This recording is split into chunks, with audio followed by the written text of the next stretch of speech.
Hello, family. I'm JB Black CEO, and welcome to Black CEO Media 2.0 out here in America. Hope everybody is well. Happy New Year to you out here, and welcome again to Black CEO Media 2.0 in America.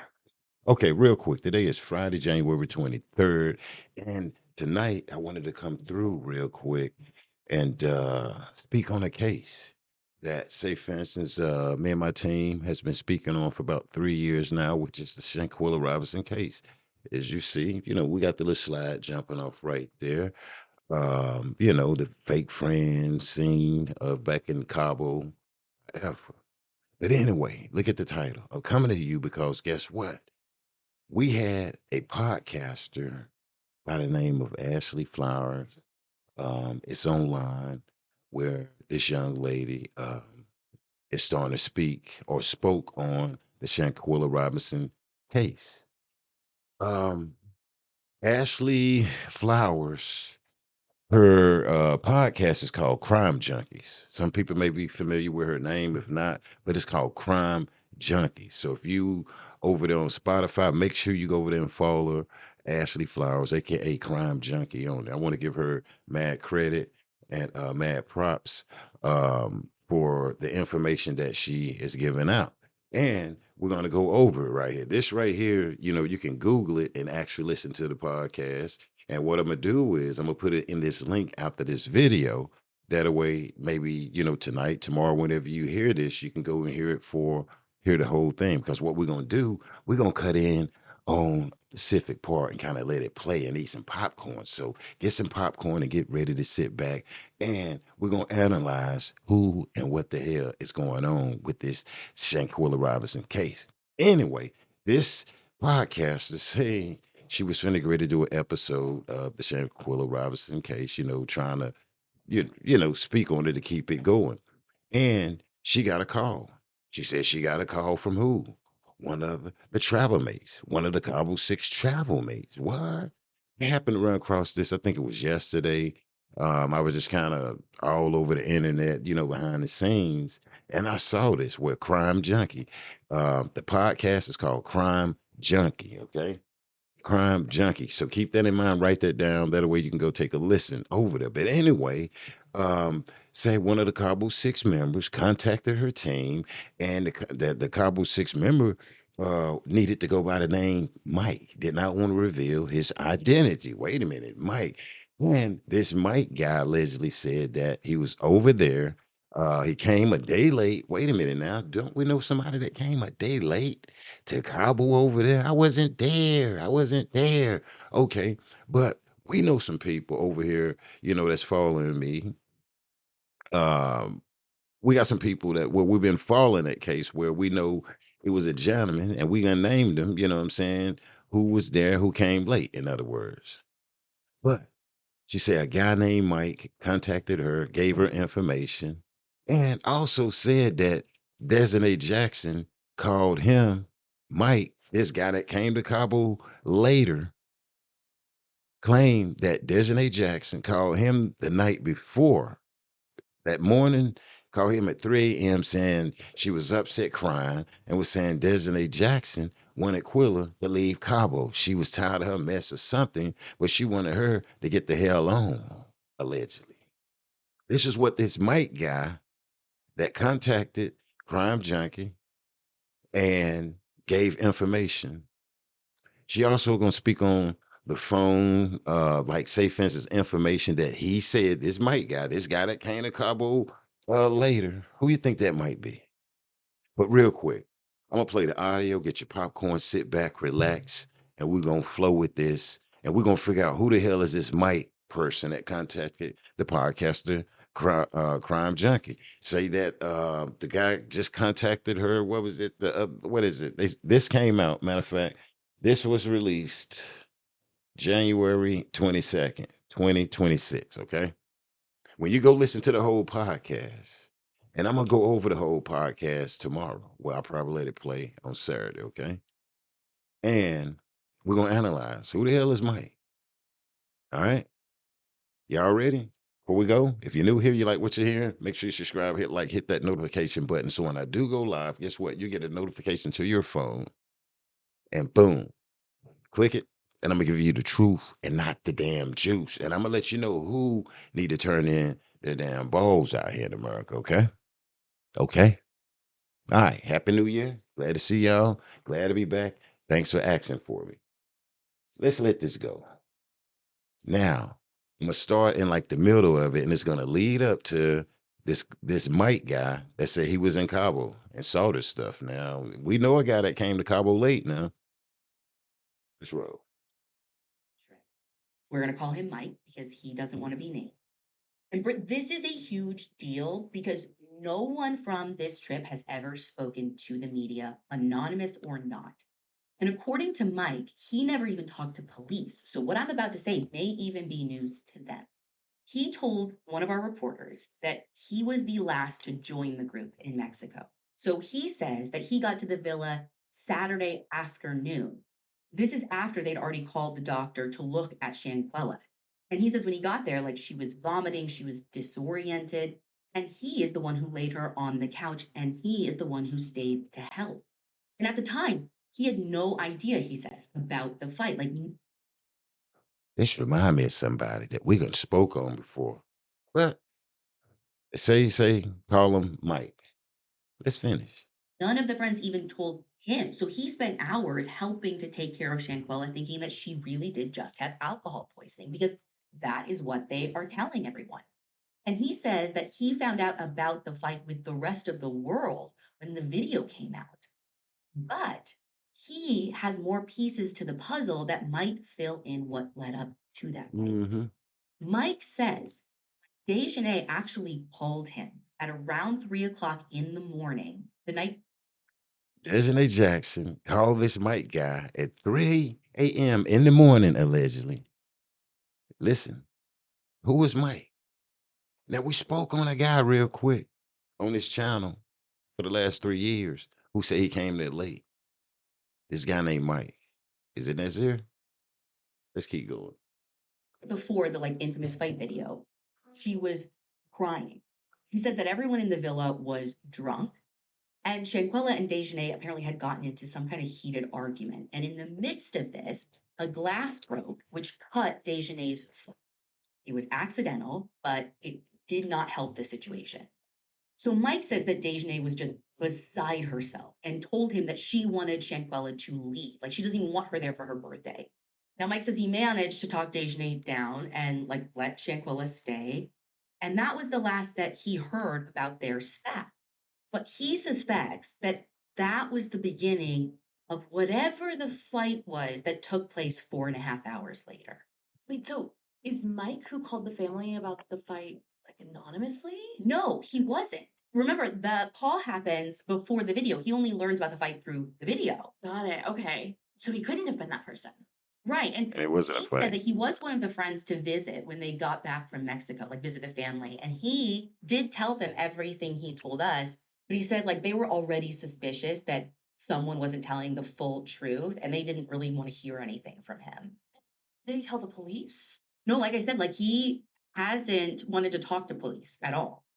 But if some other stuff that he told us is true, stuff that we couldn't verify enough to report, Wow. the answers police might be looking for. So he told them allegedly some stuff that they couldn't verify.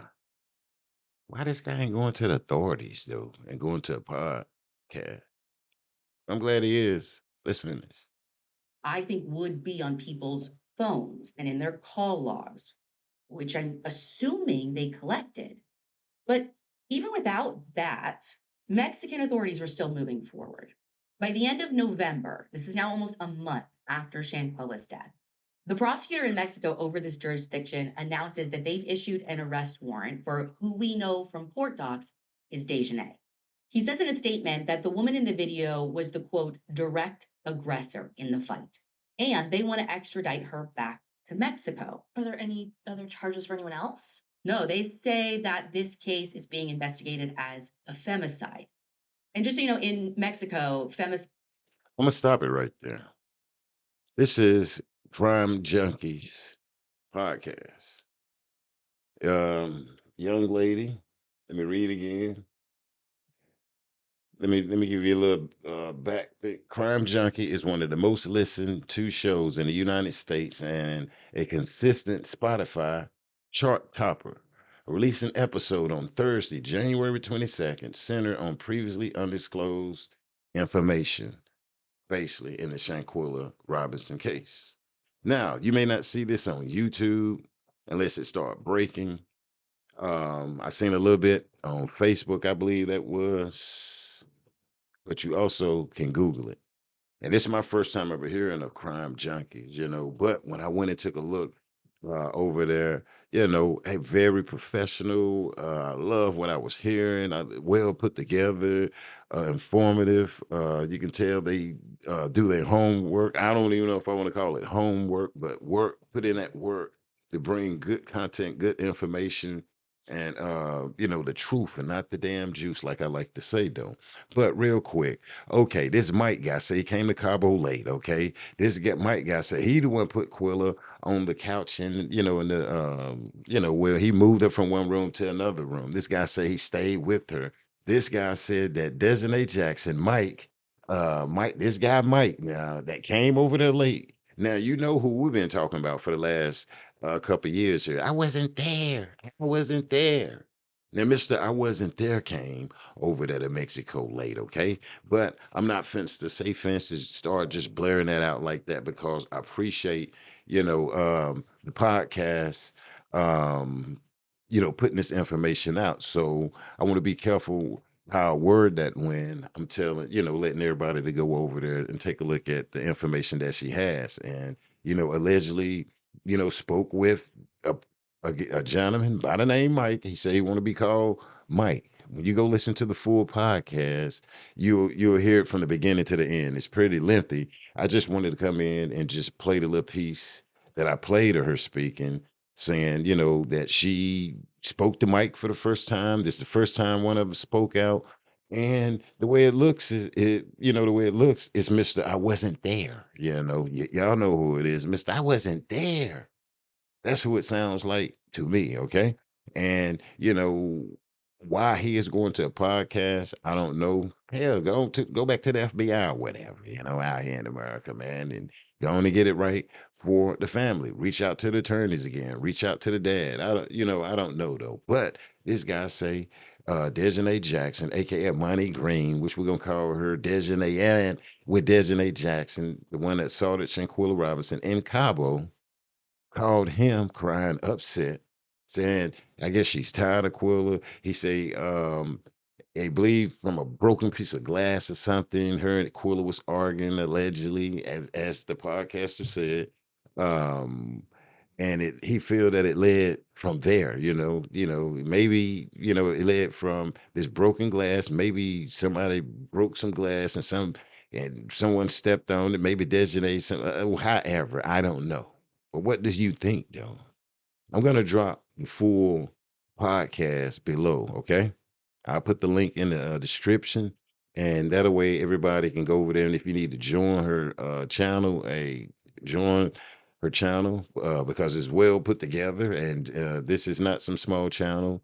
And this young lady is known over there, Crime Junkies, and I appreciate her.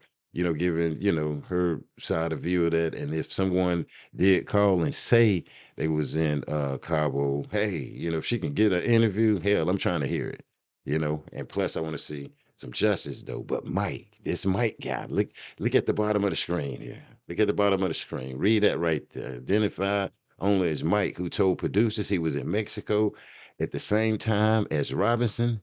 This episode features details shared with the podcast by a member, let me see, by a man identified only as Mike. Okay? Mike. And like I said, keep in mind, tomorrow we're going to go over this. Who is Mike? Okay. Now we know Mr. I wasn't there. Got the Cabo later legend. And I just want to keep repeating that little piece right there. Some people, hey, don't no, I want to repeat it though. We know who I wasn't there. Now we got a guy allegedly calling the podcast, um, sounding like it's Mr. I wasn't there. But we'll see, okay? We'll see. This Mike guy said that the FBI maybe should have needed to look through the phones of the other travel mates. And from understanding he haven't spoke to the police or how I don't know. But I'm gonna put the link, me and the team gonna put the link down in the comment section. I just want to see some justice for Quilla's mom and dad and the rest of the family over there. Okay? You know, will and should this guy take his ass over there to the police? I mean, to the FBI or whatever. Hey, you let me know what you think. Let me know what you think. But this is weird. Now we got Mike calling a podcaster saying what supposedly happened, allegedly happened in St. Lucas, Cabo, October 22nd. I mean, October 2022, October 29th. This person came the day of, allegedly. And like I say, this guy called into the podcast over there, Crime Junkie, saying their name is Mike and they came late. And like I say, Mr. I wasn't there. We know he said it. So is that him? Is this Mr. I wasn't there? Hmm. Let me know what you think in the comment section. Replay this video, put your thinking caps on, and we're going to get on this tomorrow. I'll be back. I'll be back. Justice for Shanquella Robinson. And appreciate everybody that's supporting this channel, Black CEO Media 2.0 out here in America. And somebody still need to turn their balls in. The link will be in the description. Hope all is well. And if you like what you're hearing, because we're going to keep it rolling coming in 2026. 2026. If you like what you're hearing, make sure you subscribe, hit like, hit that notification button. So when I do go live, you get that notification to your phone and you just click on there, boom, we in there. And I'm going to bring you the truth and not the damn juice. I do lives, and I also drop video daily. Other than that, take care of yourself, take care of others. This is here, right here. If you want to support the channel, I'm out.